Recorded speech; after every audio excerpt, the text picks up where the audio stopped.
నమస్తే, welcome to our channel.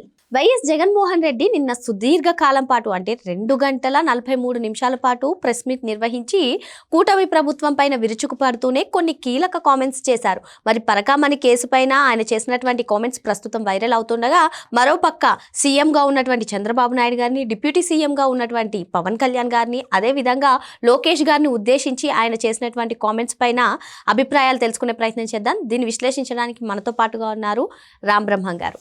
నమస్తే sir. నమస్తే అమ్మా. పరకామణి కేసు మనం ఎంతో పవిత్రంగా భావిస్తాం. పరకామణి ఆ ప్లేస్ కానివ్వండి, హుండీ లెక్కింపు కానివ్వండి, అదొక చిన్న చోరీ అంట. 9 నోట్లు 14 కోట్లు రాజీ చేశారు అని ఏదో జగన్మోహన్ రెడ్డి గారు నిన్న ప్రెస్ మీట్లో వివరించే ప్రయత్నం చేశారు. కానీ అది చిన్న కేసు అనడం పైన మీ అభిప్రాయం ఏంటి? అసలు ఆయన మొదలుపెట్టిన 9 నోట్లు 72,000 అంటున్నాడు. $9 ఎంత? $710 ఎంత? సుమారుగా $720 ఉంటుంది. ఆ లెక్క కూడా చూసుకోకుండా నోటుకి ఏదేస్తే అది మాట్లాడాడు. పరకామణి కేసు హైకోర్టు పర్యవేక్షిస్తుంది. రాష్ట్ర ప్రభుత్వానికి సంబంధం ఏముంది? ముగ్గురిని అరెస్ట్ చేయాలంటాడు. జగన్మోహన్ రెడ్డిని అరెస్ట్ చేయకపోవటం ఆ ముగ్గురు తప్పే. జగన్మోహన్ రెడ్డిని అరెస్ట్ చేయనందుకు ఆ ముగ్గురిని అరెస్ట్ చేయాలి. లోపలేసి కొల్లబడవకుండా ఇంకా బయట తిరగతిస్తున్నారు కదా ఆ ముగ్గురు, జాలిపడి అందుకు అరెస్ట్ చేయాలంటున్నాడా? పరకామణి కేసుని చిన్న కేసుకి ఎట్లా చూస్తాడు? $9 కదా అంటాడు. $9 దొంగతనం చేస్తారా? $9 అవ్వచ్చు, $90 అవ్వచ్చు, $9,000 అవ్వచ్చు. దొంగతనం చేయటువంటి దేవుడి సొమ్ముని దొంగతనం చేసిన వ్యక్తిని సమర్థిస్తున్నాడంటే దాంట్లో స్పష్టంగా జగన్మోహన్ రెడ్డి పాత్ర ఉంది. రేపు బహిర్గతం కాబోతా ఉంది. దాన్ని సమర్థించుకునే ప్రయత్నంలో బాగానే అట్లా మాట్లాడుతున్నాడు. 14 కోట్ల ఆస్తి ఇచ్చాడు కదా అంటున్నాడు. 14 కోట్ల ఆస్తి దేవుడికి ఇచ్చినప్పుడు 9 నోట్లు ఎందుకు దొంగతనం చేశాడు? అంత కక్కుతు ఎందుకు పడ్డాడు? అంత కక్కుతు పడేవాడు 14 కోట్లు ఎలా ఇచ్చాడు? దొంగ కాబట్టి ఆ దొంగని పట్టుకున్నారు కాబట్టి రాజీ చేసి 14 కోట్లు ఇప్పించేస్తే దేవుడికి ఆ కేసు అక్కడ మాఫీ అయిపోద్ది. వీళ్ళు నొక్కేసిన 140 కోట్ల రూపాయల ఆస్తులు బయటపడకుండా ఉంటాయని ఆ రోజు సెటిల్మెంట్ చేసుకున్నారు. అది ఆ 140 కోట్లు సుబ్బారెడ్డికి బాగా ఉంది, భువన కరుణాకర్ రెడ్డికి బాగా ఉంది, జగన్మోహన్ రెడ్డి కూడా వాటా వచ్చింది అంటున్నారు. ఇవన్నీ బయటకు వస్తున్నాయి కాబట్టి పరకామణి కేసు గురించి మాట్లాడుతున్నాడు. పరకామణి కేసు హైకోర్టు పర్యవేక్షణలో ఉంది, ప్రభుత్వ పర్యవేక్షణలో లేదు. హైకోర్టుకి సమాధానం చెప్పాలి. హైకోర్టు కూడా కంటెంప్ట్ ఆఫ్ కోర్టు కింద జగన్మోహన్ రెడ్డి ఇమీడియట్గా అరెస్ట్ చేసి దాంట్లో విచారించాలి. నీకు ఎట్లా తెలుసు 9 నోట్లు దొంగతనం చేశాడని? అది రోజు నీకు చెప్పి దొంగతనం చేస్తున్నాడా రవికుమార్? పైగా ఆ కేసుకు సంబంధించి ఆ కేసు పెట్టిన వ్యక్తి, పట్టుకున్న వ్యక్తి సిఐ సతీష్ కుమార్, ఆయన్ని అత్యంత దారుణంగా హత్య చేశారు. ఆ హత్య కూడా చంద్రబాబు నాయుడు గారు చేయించారు అని చెప్పి నిన్న ప్రెస్ మీట్లో జగన్ గారు చెప్తున్నారు. ఏంటిది? ఎందుకు చేపిస్తాడు? చంద్రబాబు నాయుడుకి ఏం సంబంధం? ఆయనకు అవసరం ఏముంది? ఆనాడు బాబాయిని హత్య చేయించి కూడా, నరికించి కూడా చంద్రబాబు నాయుడు గారి మీద తోశాడు. అదే పందాలు ఇప్పుడు చేస్తున్నాడు.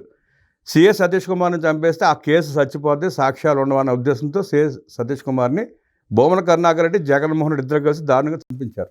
మా బీసీ, నా ఎస్సీ, నా ఎస్టీ అంటాడు వేసిన దగ్గర నుంచి.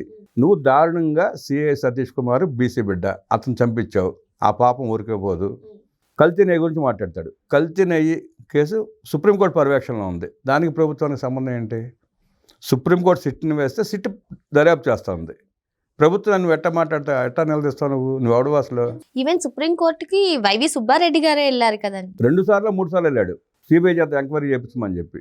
ఈయన 3 సార్లు పిటిషన్ వేసుకున్న తర్వాత ఆ సిబిఐని సిట్ని కలిపి సిట్ ఏర్పాటు చేసింది సుప్రీంకోర్టు. వాళ్ళు సుప్రీంకోర్టుని తప్పడుతున్నాడు. సుప్రీంకోర్టు కూడా కంటెంప్ట్ ఆఫ్ కోర్టు కింద జగన్మోహన్ రెడ్డి మీద కేసు పెట్టి అరెస్ట్ చేయించాలి కదా. వ్యవస్థలో తప్పడుతున్నాడు కదా.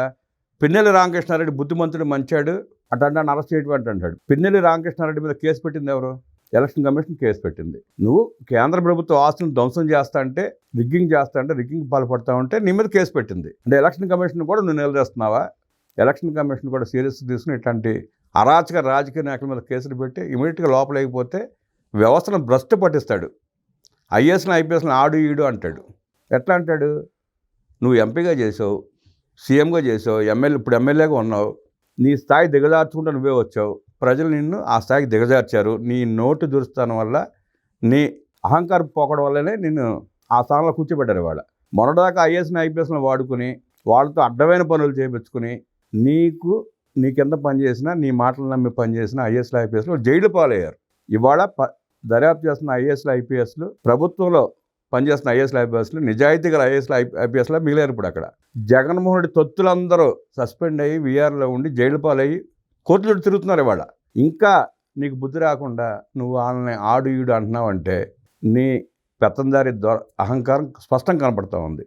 అంటే వాళ్ళని బ్లాక్మెయిల్ చేస్తే ఆడు ఈడు అంటే భయపడిపోతారు, నా జోలికి రారు, నా కేసును ముట్టుకోరు అన్న ఉద్దేశంతో ఏదో మాట్లాడుతున్నాడు. ఫ్రస్ట్రేషన్లో మాట్లాడుతున్నాడు. నీ ఫ్రస్ట్రేషన్ని నీ కోరి దింపే టైం దగ్గరికి వచ్చింది, అన్నీ దింపుతారు, కంగారు పడక జగన్మోహన్ రెడ్డి అని ప్రజలు స్పష్టంగా చెబుతున్నారు.